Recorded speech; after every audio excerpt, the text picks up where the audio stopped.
going. Here's a shot. Henderson made a wild stab for spell. Here's another shot. Right by the score. Henderson. And the fans of the team are going wild. An absolute mob scene over Paul Henderson as there should be. Canada have won the series.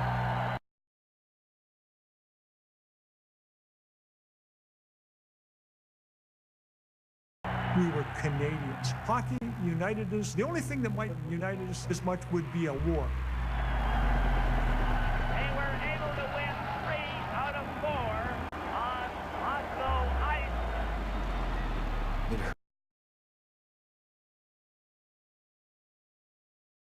Yakushev, when he heard Canadian players describe the series as a war, that he said that he found that laughable.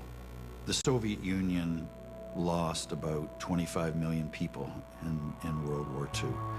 I would imagine that close to every player on that team would have lost a grandfather or a great uncle or in some cases a father.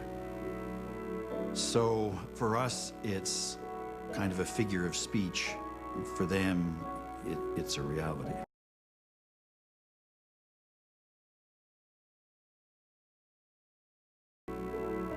When the Summit Series ended, we went to Czechoslovakia for a couple games, and the Czechs are good. Like, the Czechs are almost as good as the Russians. We'd obviously partied pretty good after the 8-game series, so here we are. Nobody really wants to play these games now. So out we go, and now we're in this battle. And I didn't remember the player's name. I remember the incident. We were jabbing away and jabbing away. I finally had had enough, and I just went, cut him. And then I honestly, at that time, felt bad, because I know it normally didn't, but I didn't want to be in another war and another battle on the ice at that stage. I just wanted to go home. That was a crude thing I did, and it was wrong. Well, you get into a series like this, and you surprise yourself. Sometimes you stun yourself. Sometimes you hate the self that you see. In the Soviet Union, after the series, there was a lot of tougher and rougher plays. It really affected the boys at the young age. I don't know why we picked that up, because there was some other great features of the series, but this was the favorite one. The NHL started to change just after the 72 series.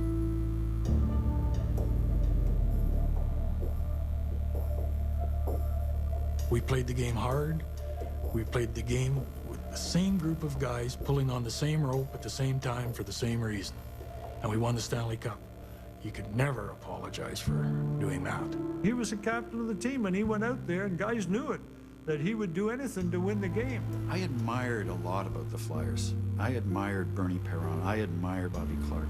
And I admired Fred Shero, and I admired that he understood the situation that he was in and found an answer for it. But I would suggest to you that the Philadelphia Flyers ruined the game of hockey. All the clutching, the grabbing, the fighting.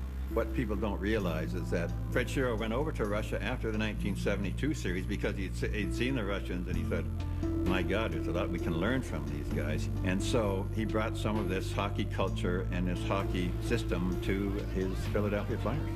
But at the same time, they won by making others worse.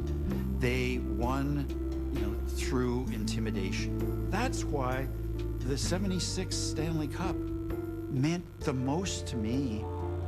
We played the Flyers and we beat them. Serge Savard talks about that all the time. He said they ruined the game, and we had to take it back. Well, people are critical of the Broad Street Bullies and that Montreal brought hockey back to what hockey is supposed to be. They always took the high road. They didn't play that way. Well, of course, they didn't have to. They had an all-star team for a hockey team, so they could play whatever.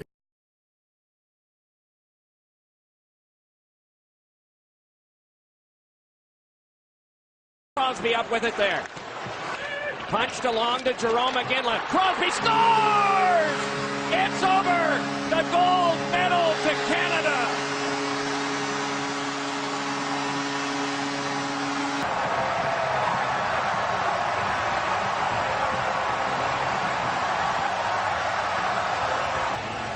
2-on-2 turns into a 1-on-0, and Sidney Crosby beats Ryan Miller under the pads.